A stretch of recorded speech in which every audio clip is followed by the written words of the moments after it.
My new Karen neighbor tried to destroy my water line in the middle of a winter storm, but I caught her on camera, so I'm about to destroy her life instead. So I received notice in October that my apartment was raising my rent by $200 in a single year, starting in December. I like renting, genuinely, because I can just call them and say something's broken, and then I come home and it's fixed. I've never had a problem, but a 20% rise in rent in 1 year is ridiculous. The morning I opened the rent increase notice, I happened to see a cute manufactured home with a for sale sign on my way to work. I pulled it up on my phone and called the realtor. This was Monday. She indicated the sellers didn't want it shown until Wednesday, and we scheduled a showing. I put in an offer the next day, and they accepted 10 minutes later. Yay for me, I guess. Signed and closed 10 days later. It was an incredibly easy transaction and process, and that made me very happy. Well, on my move-in day in early November, the retiree neighbor on my left approached me while I was helping the movers with my stuff, and the first words out of her mouth were, "Are you going to do anything about these leaves that keep blowing into my yard from yours?" Eventually, it came to a head when I told her, "I understand that you like to keep your lawn tidy. Can you at least try to understand that I have been working 60 and 70-hour weeks while moving and I am doing my very best?" The property management company that runs the park straight up told me I was in the clear and not in violation of anything. I've had no contact with her since she realized I'm not going to capitulate to her. This most recent Friday, when we had frigid temperatures and high winds in the evening, I flushed my toilet and realized it wasn't refilling. I tested my taps, no water. It was already too dark, so I went to the store to get water for myself and the cats. In the morning, once it was light out, I put on my coveralls and headed out into the minus 22 degrees Fahrenheit weather to investigate. The water supply comes out of the ground outside of the trailer skirt, then goes through the skirt to the supply. The previous owners had built a well-insulated box around the water supply, but the access hatch was unlocked and cracked open. I sighed, and I called my father and told him I needed to borrow his heating tool.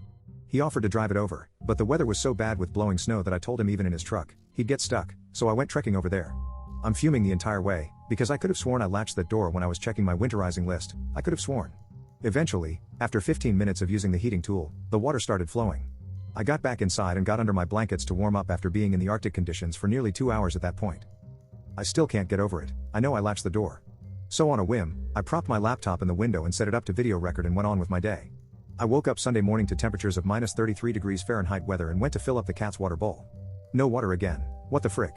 I put on my coveralls and headed out. The access door was cracked open again. I got the heating device out again and got the water going again.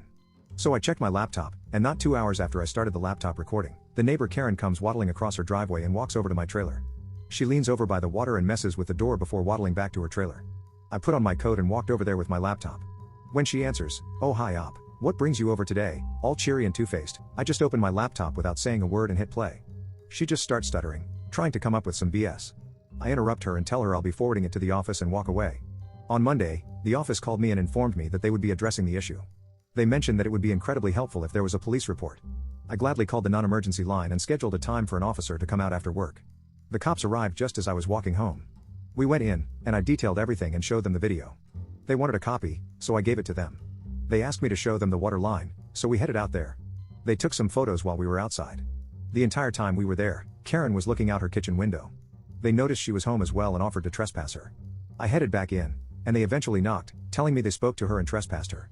They gave me a copy of the police report number and forwarded it to the office. While we were out there, a neighbor couple across the street was outside and asked me if everything was okay. I said it was, that I had video proof that Karen had actually opened my water access to freeze my pipes, and their eyes went wide. Their cover over the water line was also removed, broken off, and his water line froze too on Friday, and the repairs were broken again on Saturday. It turns out Karen has an ongoing beef with them because they have a pride flag they refuse to take down. So the police went over there to get their statements too. Karen's husband came home an hour ago, then came over shortly after to ask me to retract my complaint against them with the office as a misunderstanding. Misunderstanding? Your wife was intending to destroy my water lines in the middle of a winter storm, which would have cost me thousands of dollars to fix. He pulls out his checkbook. So what's this going to cost me? I reply, well, I bought the place for $40K, so let's call it an even $45K, and I'll straight up tell the office I fabricated the entire thing. He said he was serious, and I said I was too. He says they're on the verge of being evicted and kicked off the lot, and that she has problems. Sounds like the neighbors and I should go in on a bunch of security cameras to ensure that happens then. So we'll see. I wasn't going to set up my server, but I'm going to do that tonight with a couple of my webcams on some Raspberry Pi computers. I just can't trust this woman. All because of some leaves and a pride flag. Update 1. Well, it's been interesting. I installed 4 cameras, one on each corner of my trailer and one on my covered porch. I took my other cameras and installed them over at the neighbors across the street who had their water line frozen too. She watched me install them from her kitchen window and waddled over a little later to look at them and flip me off. She has been repeatedly flipping off at the cameras. On trash day last week, she cheerfully asked me to help remove her trash cans to the curb when I was walking by with my groceries. I'll admit I snorted and was petty. I put my groceries down and went to every lot on the street and pulled their trash to the curb except for hers. The nice old lady across the street invited me to Rummikub night. At first, I declined. She said they were going to dish about Karen. I said I already had my shoes off and that I was in for the night. She then said, "We drink wine, smoke green, and play Rummikub." Okay, I'll get my shoes. These ladies were awesome. Great batch of new friends acquired. I got all the gossip about Karen, and my head was spinning after it all, so here are some highlights. Karen has 4 adult children. Her 3 daughters haven't spoken to her in more than 12 years. The last daughter to speak to her actually lived on the other side of my place, but they had a falling out so huge that her daughter sold her home and moved across town to get away from her. Her son is the only one in the family speaking to her. Karen used to be part of another monthly gathering of a bunch of retirees in the community, but she was kicked out after she kept going on tirades about the guy who owned my place before and harassing the rainbow couple that lived on the street. The beef she had with the previous owner of my place started over, of all things, yard waste.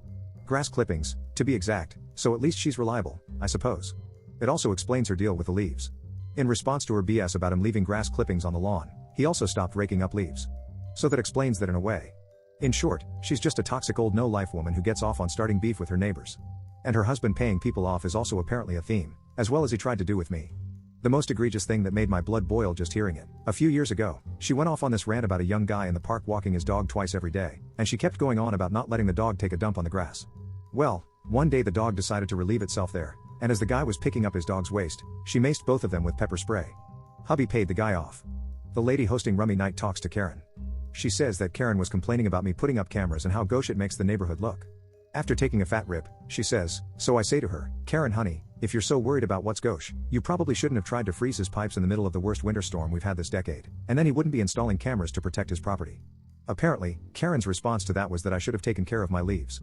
So Karen hates grass clippings, leaves, rainbows, and being a decent human being. She's been taken care of by her husband covering up her BS, and she's just so incredibly toxic that 3 of her own children don't speak to her or let her grandchildren see her. As far as the property managers go, I was assured they are taking this very seriously but cannot disclose what actions they are taking to me. Fortunately, Karen can't help herself from gossiping or throwing herself under the bus, and after another fat rip, the Rummy host told me that she received a letter from their lawyers with a correct or quit notice that any more complaints will result in an eviction. So yeah. I'm looking forward to seeing how long she can last before getting evicted, but not as much as I'm looking forward to hosting these awesome old ladies this Friday. I'm going to teach them how to play Settlers of Catan.